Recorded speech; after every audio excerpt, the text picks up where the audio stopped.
Hello friends, welcome to coding college. Friends, अगर आप इस चैनल में नए हो तो हमारे चैनल को सब्सक्राइब करें। और अगर वीडियो देखने के बाद आपको इन्फॉर्मेटिव लगता है तो हमारे वीडियो को लाइक और कमेंट करें। ठीक है, तो फ्रेंड्स सबसे पहले आज स्टार्ट करते हैं टॉपिक्स का। आज का टॉपिक्स है वेरिएबल। टॉपिक्स का नाम है वेरिएबल। ठीक है, तो स्टार्ट करते हैं। तो पहले समझते हैं कि वेरिएबल है क्या। ठीक है, तो वेरिएबल एक प्रकार का कंटेनर है जो डेटा और नंबर को स्टोर करता है। ठीक है, डेटा और नंबर को स्टोर करता है। ठीक है, तो वही यहाँ पे लिखा हुआ है। एक मिनट, वही यहाँ पे लिखा हुआ है, देखिए। Container variables are container for storing data values like numbers and character. ठीक है, तो कहता है वेरिएबल एक कंटेनर है जो डेटा को स्टोर करता है लाइक नंबर फॉर्म और कैरेक्टर फॉर्म में। ठीक है, तो इमेजिन कीजिए कि आपके घर में किचन होगा।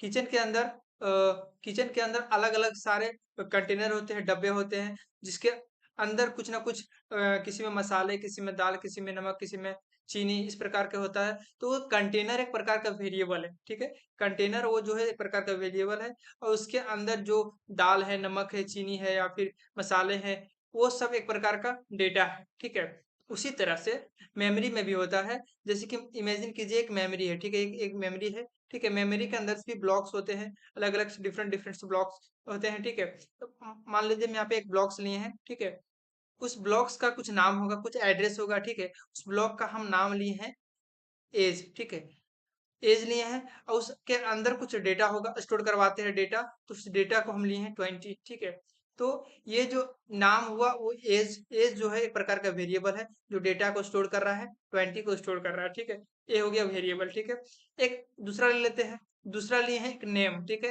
ये नेम लिए हैं। ठीक है, इस ब्लॉक का नाम लिए हैं नेम। ठीक है, तो ये जो नेम है एक प्रकार का वेरिएबल है, और जो नाम पवन लिखा है, पवन एक प्रकार का डेटा है। ठीक है, मेमोरी के अंदर ब्लॉक्स में होते हैं। ठीक है, ब्लॉक्स में होता है। तो ये जो डेटा लेता है, तो कितने मतलब कौन कौन से डेटा लेता है उसको देख लेते हैं। In C there are different types of variables defined with different keywords like for example int, float, char। integer integer को स्टोर करता है, कैरेक्टर को स्टोर करता है और फ्लोटिंग को स्टोर करता है। ठीक है, इंटीजर कहने का मतलब इंटीजर में हो गया 1 2 3 4 5, इस तरह का नंबर को स्टोर करता है। ठीक है, और फ्लोटिंग में क्या हो गया, फ्लोटिंग में डेसिमल नंबर को स्टोर करता है, 1.2 हो गया, 12.2 हो गया, इस तरह का डेसिमल नंबर को स्टोर करता है। ठीक है, कैरेक्टर कैरेक्टर कैरेक्टर क्या करता है, A B C D X Y Z, इस तरह का कुछ होगा, नाम होगा, उसको ये स्टोर कराता है। ठीक है, तो समझ ले कि वेरिएबल क्या होता है। एक बार दोबारा समझ लेते हैं, एक बार रिकॉल कर लेते हैं क्या समझा। कि वेरिएबल एक प्रकार का कंटेनर है जो डेटा और वैल्यू को स्टोर करता है। मेमोरी में भी देख लिया। ठीक है, एक प्रकार का एक मेमोरी है। मेमोरी के अंदर ब्लॉक्स हैं, ब्लॉक्स के अंदर वेरिएबल होते हैं। ठीक है, ब्लॉक्स हैं, उस ब्लॉक्स का नाम को हम वेरिएबल कहते हैं। उस ब्लॉक्स का जो नेमिंग किया जाता है उसको हम वेरिएबल कहते हैं। इस ब्लॉक का नाम रखे हम एज। ठीक है, एज रखे हैं। ठीक है, और उस ब्लॉक्स के अंदर जो वैल्यू डालते हैं, वैल्यू रहता है, उसको हम कहते हैं डेटा, उसको कहते हैं डेटा। उसी तरह से एक और नेक्स्ट टॉपिक क्या है। ठीक है, तो नेक्स्ट टॉपिक है rules for naming identifiers.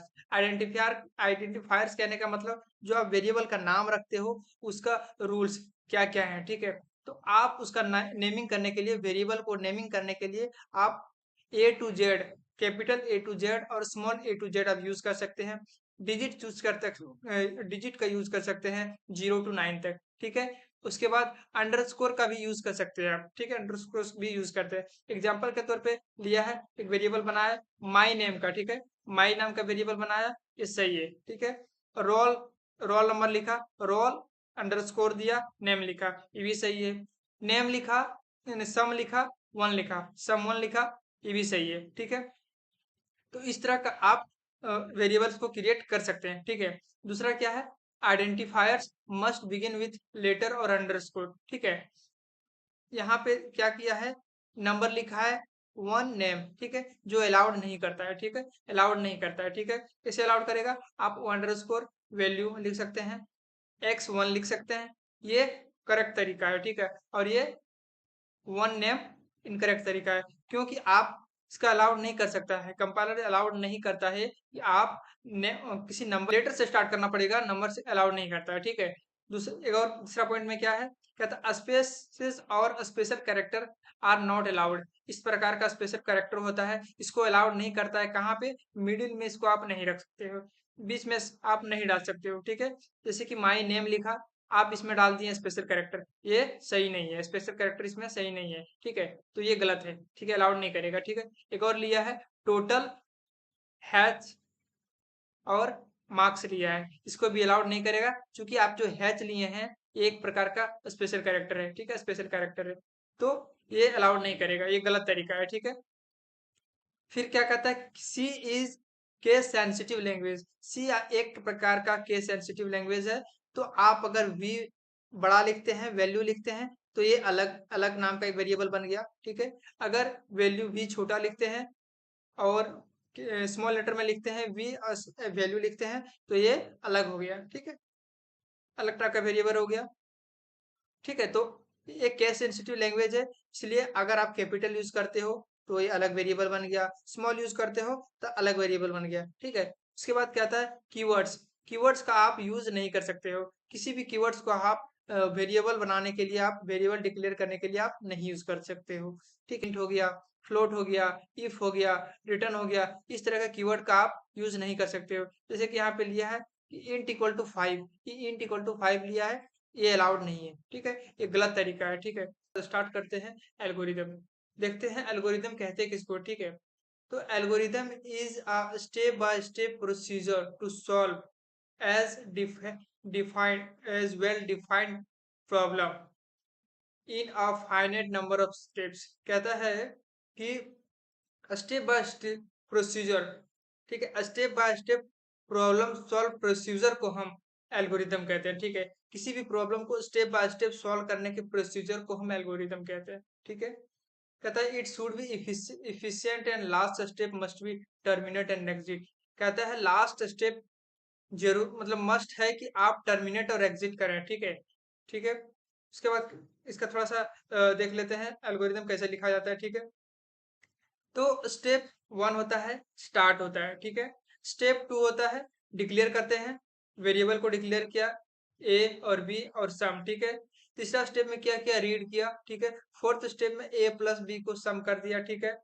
Fifth step में क्या किया, डिस्प्ले कर दिया, सम को डिस्प्ले किया, और सिक्स्थ स्टेप में प्रोग्राम से बाहर निकल गया। तो इसी तरह से problem step by step problem solving को हम एल्गोरिदम कहते हैं, ठीक है। Step by step problem solving को हम एल्गोरिदम कहते हैं, ठीक है।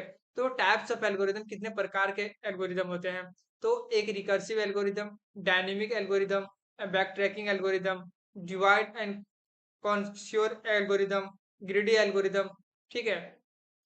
ये एल्गोरिदम के टाइप्स है। तो थोड़ा सा इसका एग्जांपल देख लेते हैं तो और क्लियर हो जाएगा, ठीक है। तो आज तो ये देखिए एग्जांपल, ठीक है। तो फर्स्ट में क्या है, स्टार्ट किया मैंने, ठीक है। फर्स्ट स्टेप क्या लिया, फर्स्ट स्टेप में स्टार्ट किया, ठीक है। सेकेंड स्टेप में क्या किया, डिक्लेयर किया variable equal to variable A equal to 10, B equal to 20, और सम का भी एक वेरिएबल लिए, सम डिक्लेयर किया, ठीक है। और तीसरा स्टेप में क्या करेगा, रीड करेगा, ठीक है। सम क्या करेगा, सम रीड करेगा, ए प्लस बी को सम करके रीड करेगा, ठीक है। फोर्थ स्टेप में क्या करेगा, कि सम को जो रीड किया उसको प्रिंट कर देगा, और फिर स्टेप में प्रोग्राम से बाहर निकल जाएगा, ठीक है। आई होप आपको समझ में आया होगा एल्गोरिथम, ठीक है। नेक्स्ट टॉपिक है फ्लो चार्ट। फ्लो चार्ट क्या है, किसी भी प्रोसीजर को अगर ग्राफिकली आप इसी चीज को आप ग्राफिकली मतलब कि आप एल्गोरिदम को हो ग्राफिकली आप रिप्रेजेंट करते हो, सॉल्व करते हो, तो उसे एल्गोरिदम कहते हैं। तो डेफिनेशन देख लीजिए क्या है, कि algorithm a flow chart is the graphical representation of a process, algorithm और system using symbol to show the sequence of step to solve a problem, ठीक है। किसी भी प्रॉब्लम को ग्राफिकली रिप्रेजेंट करते हो, ग्राफिकली प्रोसेस सॉल्व करते हो, सीक्वेंस नंबर ऑफ स्टेप में सॉल्व करते हो, तो उसको हम फ्लो चार्ट कहते हैं, ठीक है। तो उसका कुछ रूल होते हैं जो आपको सिंबल यूज करना पड़ेगा फ्लो चार्ट बनाने के लिए। तो पहला होता है ओवेल। अगर आप स्टार्ट करते हो तो ओवेल का ओवेल सिंबल लिखो, बनाओगे, ठीक है। और अगर आप प्रोसेस करते हो तो आप रेक्टेंगल बनाओगे। डिसीजन डिसीजन के लिए करते हैं, यस नो के लिए, तो आप डायमंड बनाओगे, ठीक है। अगर आप इनपुट आउटपुट के लिए करते हो तो पैरेललोग्राम का बनाओगे। आप अगर डायरेक्शन डायरेक्शन दिखाना चाहते हो तो एरो का बनाओगे, ठीक है। तो इसका फिर एग्जांपल देख लेते हो, एक क्वेश्चन इसमें एग्जांपल देख लेते हैं, उसके बाद आपको प्रॉपर समझ में आएगा, ठीक है। तो क्या किया है, पहले स्टार्ट किया, ठीक है, फिर नंबर लिया। नंबर क्या लिया, a इक्वल टू 10 लिया, b इक्वल टू 20 लिया, और सम लिया, ठीक है। तीसरा में क्या क्या रीड कर रहा है, तो रीड किया, रीड का सिंबल बनाया, ठीक है, उसका बनाया। उसके बाद रीड कर रहा है sum equal to a plus B, ठीक है। उसके बाद क्या कर रहा है, प्रिंट कर रहा है, ठीक है, और आगे एग्जिट कर जा रहा है, इंड कर जा रहा है। तो इसी चीज को अगर ग्राफिकली हम बनाते हैं तो वो फ्लो चार्ट है।